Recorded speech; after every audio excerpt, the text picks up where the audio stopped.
Alrighty everyone, welcome back. It's October 4th, 2024, and there's a lot going on right now in the film industry, especially in Hollywood. We've got a ton of drama coming out of the studios, and most of it isn't looking great. One of the biggest issues is all the backlash surrounding Joker 2 and what's been happening with Warner Brothers. We already know that Warner Brothers made a bunch of changes to the film Folie à Deux, which stars both Lady Gaga and Joaquin Phoenix. This is Celebrity's Future, so if you're new here, hit that subscribe button and give this video a thumbs up for more updates. First off, I really want to say thank you all for the amazing support you've been giving. Now, let's get into it. Many in the media are trying to defend Joker 2, even though the backlash is growing by the day. On Rotten Tomatoes, it's sitting at around 40%, and that's not a great look. A lot of fans are rejecting the film entirely, especially because of the ending. Now, I won't spoil anything, but let's just say the ending is a big slap in the face to both DC fans and those who loved the first Joker movie. One of the most vocal defenders of this movie is Joy Behar. She's out here defending it like it's the hill she's willing to die on, and honestly, we all know why. Joy Behar is one of those media figures who will say whatever she has to in order to protect something that goes against what fans actually want to see. But this is where it all starts to unravel. Warner Brothers is not having a great year. In fact, 2025 is shaping up to be even worse with the Minecraft movie. But back to the point. There's this growing trend in the industry where studios are pushing agendas or flawed storytelling, and fans are rejecting it outright. One of the biggest developments right now is Joy Behar going after fans who are already rejecting Joker 2. These fans are upset with the way the movie ends, and Behar's response is just adding fuel to the fire. She went on to say, "I just think all this noise from Batman fans is childish, especially from grown men who have a problem with musicals and Todd Phillips' vision. What Joaquin Phoenix and Lady Gaga put together is magical, and the backlash from these fans is one of the most ridiculous things I've seen in my entire career. If you don't like Todd Phillips' version of the Joker or musicals, just keep your opinions to yourself." Behar went on to defend Todd Phillips and Warner Brothers' right to interpret the Joker however they see fit. She called the twist at the end spectacular, and even admitted that it would probably upset a lot of Batman and Joker fans. But to her, that's what makes it art. She even said, "This movie is not for Batman fans, or for fans of the traditional Joker. It's an artistic piece that blends elements of the Joker character in a way that creates its own genre." Now let's pause here for a second. It's clear that Joy Behar is a fan of Lady Gaga and Todd Phillips, and she's using her platform to push this narrative. But that doesn't change the fact that Joker 2 is already controversial and dividing fans. And if I'm being honest, I didn't even like the first Joker movie. To me, making a sequel wasn't necessary. Joker 1 was fine as a standalone film, but the decision to make a sequel and then take it in this direction, that's a slap in the face to fans of the character and the first film. If you loved the first Joker movie, you're probably not going to be happy with how this one ends. Joy Behar also said the backlash is coming from a small vocal minority of fans who are too attached to Batman and the villains in those stories. She said, "This is not a Batman film, and it's not a traditional Joker film. People need to understand Todd Phillips' style and realize that this movie is for art's sake, not for comic book fans."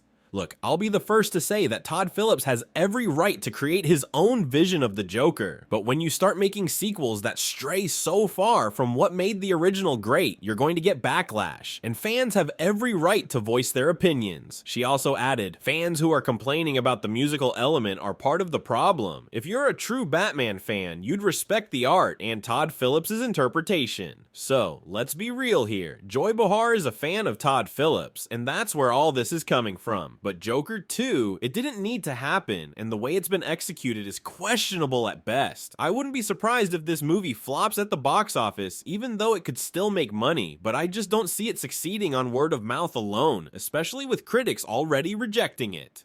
Now, wrapping up what Joy Behar said, she claims that fans should just get with the program and accept that this is an artistic interpretation of the Joker, loosely based on Batman's world. But to me, this is exactly why the Hangover sequels got worse with each movie, and it's the same issue here. When someone like Todd Phillips tries to recreate that magic in a sequel, it often doesn't work. The first Hangover was great, but Hangover 2 and 3, not so much. And the same can be said for Joker 1 versus Joker 2. So guys, I'd love to hear what you think about Joy Behar's take on this whole Joker 2 backlash. If you enjoyed this video, don't forget to drop a thumbs up and subscribe for more updates. I'll catch you all in the next one.